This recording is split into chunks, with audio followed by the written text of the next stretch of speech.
Bueno, muchas gracias, don Julio, muchas gracias a la red costarricense de constitucionalismo democrático y por supuesto agradecerle a la profesora Cristian desde Brasil que nos acompaña en este foro.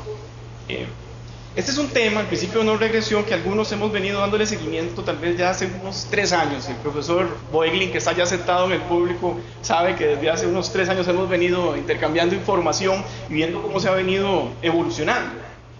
Dice el profesor Néstor Caferata, es un profesor argentino, un destacado colega argentino, que el derecho ambiental es un derecho muy joven, que no tiene más de 40 años de vida frente a los derechos o ramas del derecho que son centenarias. Entonces podemos decir que el derecho ambiental es un adolescente dentro del espectro jurídico y que tiene todavía defectos, tiene todavía falta de madurez, falta de desarrollo.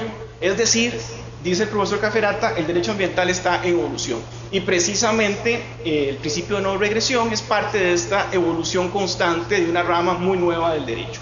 Y cuando hablo de evolución, tengo que hablar de su efecto contrario, la involución, porque precisamente eso es lo que pretende evitar el principio de no regresión.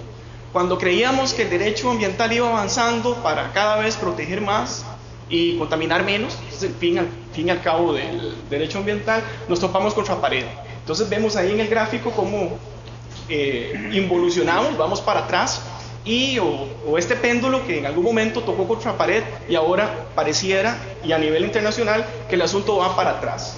A este fenómeno el colega mexicano Ramón Ojeda, es un gran amigo mío, le llamó o le llama cangrejismo jurídico. Ustedes saben que el cangrejo camina hacia atrás, aunque los biólogos dicen que realmente camina de lado. Bueno, entonces el derecho también ha tenido esta especie de cangrejismo y ha involucionado. Se ha ido para atrás en algunas formas. Nos contaba la profesora Cristian que una de estas regresiones expresas que nos encontramos ahora a nivel internacional, por supuesto, es el Código Forestal brasileño, que la presidenta Dilma Rousseff acaba de vetar en muchos artículos la semana pasada. También... La palabra. Sí, bueno. También lo vemos a nivel latinoamericano, esto es muy común. En Panamá hace un par de años se dio la famosa ley Chorizo, que en el caso nuestro sería algo así como ley combo. Eran un montón de normas metidas dentro de una misma norma, un montón de reformas. Dentro de este combo de normas panameñas se exoneró de evaluación de impacto ambiental de a dedazo por parte de la Asamblea Legislativa todas las obras, actividades o proyectos de la administración pública. Imagínense ustedes, sin ningún sustento técnico ni científico. Y para los privados se les flexibilizó y se les cambió las herramientas de la evaluación de impacto ambiental y se les cambió por guías de buenas prácticas ambientales donde era el mismo desarrollador el que él mismo se autocontrolaba. Era autogestión. Bueno, gracias a las manifestaciones y bloqueos de carreteras, etcétera, que hubo en Panamá, esta ley fue derogada por parte de la Asamblea Legislativa y el presidente Martinelli, quien era quien la estaba impulsando, tuvo que dar un paso atrás y retrotraer eso. A nivel mundial también tenemos el ejemplo de Nueva Zelanda y el ejemplo de Sudáfrica, donde se ha abierto la minería dentro de áreas silvestres protegidas o sitios Ramsar o bien sitios del patrimonio UNESCO. Bueno, en esta lámina pueden ver el veto de la presidente Rousseff y para que se nos paren los pelos a todos, esto fue la semana pasada, esta noticia salió el 20, bueno, digamos que hace unos 15 días. Resulta que la Corte Suprema panameña, una de las salas, como medida cautelar le levantó el estatus de área silvestre protegida a los humedales de la Bahía de Panamá. Imagínense ustedes qué clase de medida cautelar puede ser esa. Este es un típico ejemplo de una regresión jurisprudencial. Y aparte de esto, se trata de un sitio Ramsar y no siguieron el procedimiento Ramsar para hacer la desafectación de esa área silvestre. Como hablamos del principio de no regresión, es necesario que lo veamos a la luz de los demás principios del derecho ambiental. ¿Cuáles son estos principios? Bueno, el principio preventivo, precautorio, de equidad intrageneracional, desarrollo sostenible, contaminador pagador, preparación a la fuente, participación pública, etcétera, etcétera. Y ahora le podríamos agregar un nuevo principio, el principio de no regresión. Todos estos principios los encontramos contenidos en alguna de las declaraciones de principios de las Naciones Unidas, como fue la Declaración de Estocolmo del 72, la Declaración de Río del 92, la de Johannesburgo, que fue una declaración más política que jurídica, y ahora esperamos algunos, por lo menos tenemos esa expectativa, que de la cumbre de Río +20 y de la declaración que emane del Río +20, que se llama El futuro que queremos, podría estar eventualmente incorporado el principio de no regresión.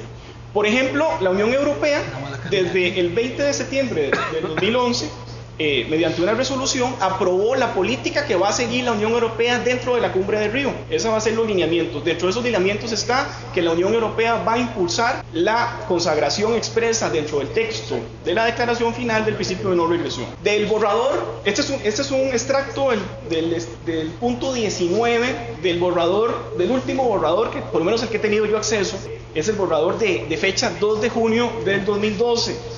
Entre paréntesis o corchetes vemos que aparece ya incorporado con sus salvedades el principio de no regresión. O sea, está en discusión. Ya no estaba dentro del borrador 0, ya en este borrador del 2 de junio ahí aparece, y lo que significa es que está en discusión. Hay países que lo han incorporado de manera dentro de la constitución política. En Latinoamérica nos encontramos a Ecuador, donde la legislación ambiental tiene un carácter, según dice el artículo 423, de progresividad y no regresividad. Ahí lo tenemos expresamente. En el caso de Bolivia, que es otra constitución bastante nueva, la de Ecuador es de 2008, la de Bolivia es de 2009, habla de los derechos humanos progresivos, y dentro de estos derechos humanos progresivos, el derecho a un ambiente sano. Y todavía más reciente, el 23 de febrero del 2012, el Tribunal Supremo Español, la Sala de lo Contencioso Administrativo, sección quinta, por primera vez desarrolla de manera expresa y plasma y resuelve un asunto utilizando el principio de no regresión. Y dice el Tribunal Superior Español que es posible, vía interpretación, derivar la existencia de este principio a través del derecho comunitario, o sea, los tratados de la Unión Europea. Lo puede derivar del artículo 45 de la Constitución Española, que es el que precisamente desarrolla el derecho a un ambiente sano, y además del derecho interno español. Entonces vemos cómo vía interpretación es totalmente posible llegar a la aplicación directa de este principio. Pero ¿qué es el principio de no regresión? Este principio lo que nos dice es que la normativa, las políticas y la jurisprudencia no deberían ser revisadas si esta revisión implicare dar un paso hacia atrás respecto a los niveles de protección ya alcanzados en este momento. Entonces, tenemos que tener claro que tenemos un piso, que es el nivel de legislación ambiental que tenemos en este momento. No deberíamos revisarlo, no deberíamos derogarlo, no deberíamos modificarlo hacia abajo, para flexibilizar, cambiar los umbrales o permitir ciertas actividades que en este momento no son posibles. Entonces, de eso se trata el principio de no regresión. Como se trata de un principio que está en evolución, lo vamos a encontrar de distintas maneras dentro de la doctrina. En algunos casos lo vamos a encontrar como principio de irreversibilidad, en otras como principio de no regresividad o principio de no retorno. También como principio de no retrogresión, principio de intangibilidad, cláusula de eternidad, cláusula de stand still, esto es en el derecho belga, cláusula de status quo, efecto trinquete en el derecho francés, si no me equivoco, y en Brasil me lo he encontrado en algunos escritos como principio de prohibición del retroceso ambiental. Por lo menos así es como lo he encontrado en algunos trabajos desarrollados por el profesor Antonio Benjamín Herman. ¿Cuál es la finalidad de este principio? Pues precisamente evitar la derogación, reducción, relajamiento, flexibilización de la normativa ambiental por intereses que no logren ser superiores al interés público ambiental. En la medida de que muchas veces estas derogaciones, reducciones, relajamientos van a causar daños de difícil o imposible reparación. El objetivo principal será respetar el nivel de protección ambiental ya alcanzado, no disminuirlo, sino más bien incrementarlo, y prohibiendo, por supuesto, dar un paso hacia atrás por medio ya sea de políticas, de legislación o de jurisprudencia. La idea es no vulnerar el derecho de las futuras generaciones a la vida, el derecho a la salud y el derecho al ambiente. Y por supuesto, no disminuir ese stock de patrimonio que debemos transmitirles a las generaciones futuras como una garantía de proceso. Recordemos que el ambiente lo podemos ver como un gran contrato de fideicomiso, donde el fideicomitente serían las generaciones anteriores. Los fiduciarios o administradores temporales de los bienes ambientales somos nosotros, la generación presente, y nuestros hijos y nietos serán los fideicomisarios, a quienes ese gran contrato de fideicomiso, el fideicomitente lo que nos dio fue en administración una serie de bienes ambientales para que nosotros se los deleguemos de la misma manera a esa tercera o cuarta generación. ¿Cuáles son las obligaciones básicas del principio de no regresión o a qué conlleva? Primero, se trata de una obligación de no hacer, no retroceder, no afectar o disminuir los umbrales y estándares de protección ambiental que ya adquirimos en este momento. O sea, ya tenemos un piso, ese piso no lo debemos modificar. No deberíamos entonces ni modificar, ni derogar la normativa ni la jurisprudencia vigente cuando esto nos conlleve a disminuir, menoscabar o de cualquier forma afectar de manera negativa el nivel actual de protección que ya alcanzamos. Este principio tiene una contracara, lo podemos ver como una moneda con dos caras. Por un lado tenemos el principio de regresión que nos obliga a no hacer, no tocar, no modificar, si eso implica retroceder. La otra cara de la moneda es el principio de progresividad, que a diferencia del principio de regresión nos da una obligación positiva, una obligación de hacer, de mejorar continuamente las condiciones de existencia, de movernos hacia adelante, de generar progresivamente ampliación de y protección ambiental. En fin, nos mueve a proteger más y a contaminar menos. El derecho tiene que ir cada vez evolucionando y esta evolución tiene que ser hacia arriba, jamás hacia atrás. Y como tenemos que ir avanzando, vamos a aplicar el principio de progresión. Entonces, por una parte tenemos el principio de no regresión que nos obliga a reconocer y mantener un nivel mínimo de protección, que es el nivel de protección alcanzado actualmente. Por otra parte tenemos el principio de progresividad que nos obliga a ir modificando la legislación, la jurisprudencia y las políticas de manera sostenida y gradual para ir mejorando. Y por supuesto esto va a implicar una especie de intangibilidad de la normativa ambiental que ya tenemos. Vamos ahora a clasificar los distintos tipos de regresiones que podemos encontrar. Dijimos que las regresiones pueden ser de políticas, regresiones de normativas y regresiones de jurisprudencia. Cuando hablo de normativa podría ser de la Constitución política, tratados internacionales, de leyes, reglamentos, decretos. Por supuesto va a ser más fácil verlo en decretos y en reglamentos que en la Constitución política o en el derecho internacional. Esas regresiones pueden ser explícitas o bien insidiosas. Las insidiosas o por debajo de la mesa, como les llamo yo, son las más comunes. Las explícitas serían como por ejemplo cuando se modificó el reglamento de evaluación de impacto ambiental y se exoneró de este requisito a las concesiones de aguas. Ahí, de un dedazo, hace 3 o 4 años, el Ejecutivo se le ocurrió exonerar las concesiones de aguas porque eso era un freno al desarrollo o la inversión. Por supuesto, la Sala Constitucional declaró inconstitucional esta modificación por violentar los principios de la ciencia y la técnica que ahora vamos a ver.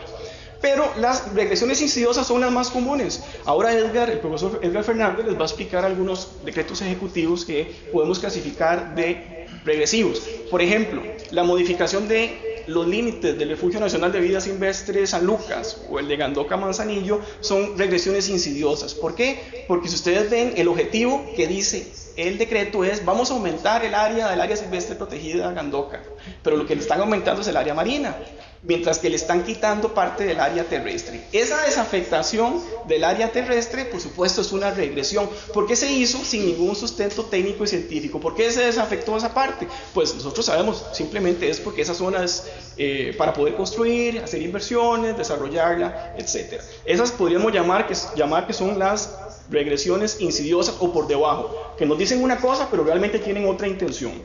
Y por otra parte tenemos las regresiones omisivas, que es cuando el Poder Ejecutivo o la Asamblea Legislativa omiten ese deber de legislar, o en el caso del Ejecutivo, un deber de reglamentar una norma que ya está promulgada. Nos pasó con la ley de pesca, pasaron 4 o 5 años desde que se promulgó sin que tuviera reglamento y esto afectaba la operatividad de la norma. Esa omisión del Ejecutivo de reglamentar una ley, por ejemplo, podemos llamarla una omisión de regresión.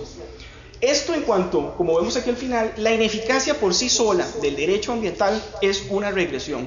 Ese incumplimiento sostenido y recurrente de la legislación ambiental la hacen ineficaz, la hacen inefectiva, es por sí misma una regresión ambiental. Ejemplos de regresiones: Bueno, la reducción territorial o cambio de categoría que podría darse de áreas silvestres protegidas, por supuesto sin sustento técnico científico que le den valor. La introducción de mínimos de tolerancia más elevados, o bien la variación de estándares, igual que no se ajusten a los criterios de la ciencia y la técnica, con el único fin de favorecer a tal o cual empresa para que pueda seguir contaminando o pueda seguir operando. Y por supuesto la omisión al deber de desarrollar vía legal o reglamentaria normas ambientales. Estos serían ejemplos de regresiones. Los principales enemigos o el principal enemigo del principio de regresión lo es los procesos de desregularización. Lo vimos en Panamá, la idea era exonerar de evaluación de impacto ambiental al Estado panameño para que sus obras gubernamentales no tuvieran que hacer ese engorroso trámite. Eso es desregularización, esos son los procesos de desregularización. Cuando esa desregularización lo es con el fin únicamente de proteger el desarrollo, la inversión, etc., y desprotege el ambiente, estamos frente, lógicamente, a regresiones. Los principios, todo principio tiene sus límites, parámetros o condicionantes. El principio de no regresión, por supuesto, no es ilimitado y encuentra límites, condicionantes, restricciones en la Constitución política, por ejemplo, en los principios de razonabilidad y proporcionalidad. A nivel legal va a encontrar límites como son los criterios unívocos de la ciencia, la técnica, la lógica y la conveniencia, y también tenemos que comparar el principio de no regresión o darle un parámetro junto con el principio de desarrollo sostenible, el principio de uso racional, el principio precautorio o lo que la sala ha entendido por principio precautorio y la vinculatoriedad de la normativa ambiental. Estos serían sus condicionantes. En esto la Sala Constitucional costarricense ha sido muy vehemente en hacer ese vínculo siempre entre ciencia y técnica y ambiente. Una norma que no se ajusta a los criterios de la ciencia y la técnica es inconstitucional. Y así se han caído casi la totalidad de los decretos que hemos catalogado como regresivos en Costa Rica hasta el momento. Existen algunos tipos de regresiones que podríamos decir que son permitidas, ¿verdad? Constitucionalmente han sido aceptadas. Son regresiones fundamentadas, en aquellas situaciones donde se desaplica o se relaja la aplicación de la normativa ambiental por motivos de urgencia, emergencia y necesidad, tal y como lo ha entendido el derecho constitucional y la ley de emergencias de Costa Rica. Estas medidas, ha dicho la Sala, no pueden ser para siempre, tienen que ser transitorias, deben buscar siempre un bien común y por supuesto deben ser justas, razonables y proporcionadas. Si no cumplen con estos requisitos, estaríamos frente a una verdadera regresión. El principio de no regresión lo podemos derivar, estamos a la espera de que Río +20 esperemos que salga algo expreso, pero si no, lo podemos derivar del derecho internacional ambiental, de los derechos humanos, del derecho al libre comercio y las inversiones, del NAFTA, del CAFTA, lo podemos sacar, y por supuesto del derecho y la jurisprudencia constitucional, en el caso costarricense, y que es el mismo caso que, como la profesora Cristiana nos contó, en Brasil. En cuanto al derecho internacional, debemos tener claro que el principio de no regresión va de la mano con los principios de desarrollo sostenible, equidad intergeneracional, el principio preventivo y el principio precautorio.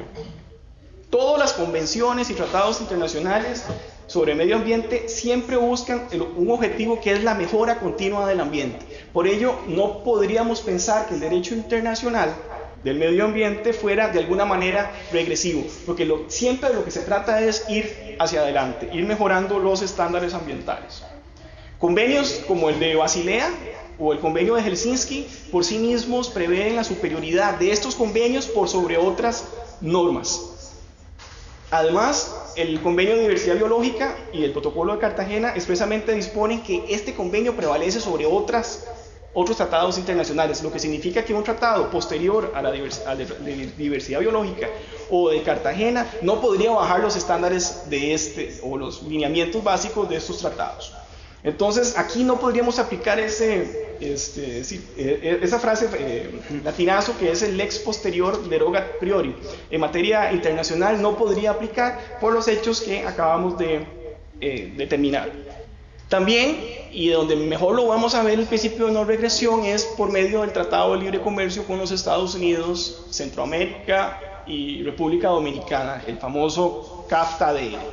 Por medio del CAFTA podemos derivar la existencia del principio de no regresión y que ya forma parte del bloque de legalidad costarricense con las limitaciones que ahora vamos a entender. Primero, dice el artículo 17.1 del CAFTA que cada una de las partes del tratado, cada una de las partes garantizará que sus leyes y políticas proporcionen y estimulen altos niveles de protección ambiental. Altos niveles de protección ambiental implica que no podríamos jamás retroceder, regresar. El 17.2 dice una parte del tratado no deberá de aplicar efectivamente su legislación ambiental a través de un curso o acción o omisión sostenido o recurrente de una manera que afecte el comercio entre las partes. Esto quiere decir que el incumplimiento sostenido y recurrente de la legislación ambiental está prohibido por el CAFTA. Y ese incumplimiento sostenido y recurrente implicaría ineficacia que podríamos catalogar como regresividad. Pero de manera expresa, el 17.2.2 contiene el principio de no regresión. Dice este artículo: cada parte procurará asegurar que no dejará sin efecto o derogará, ni ofrecerá dejar sin efecto o derogará dicha legislación de una manera que debilite o reduzca la protección otorgada por aquella legislación, como una forma de incentivar el comercio con otra parte o como un incentivo para el establecimiento, adquisición, expansión, retención de una inversión en su territorio. Entonces ustedes dirán, qué bien, ya Costa Rica tiene dentro de su bloque de legalidad el principio de no regresión. Pues sí y no, porque recuerden que la definición de legislación ambiental que contiene el CAFTA no es la definición de legislación ambiental que conocemos en Costa Rica o que la teníamos antes. Esta definición es únicamente tutela o protege todas aquellas normas ambientales de protección del ambiente y deja por fuera las de explotación, que dentro de la definición general de legislación ambiental costarricense sí están contenidas. Entonces, para el CAFTA, las regresiones serían únicamente de lo que el CAFTA considera que es legislación ambiental, o sea, solo la normativa de prevención, de protección al ambiente, no la normativa de explotación de los recursos naturales. Y por supuesto, el mismo CAFTA nos dice que debe existir una intención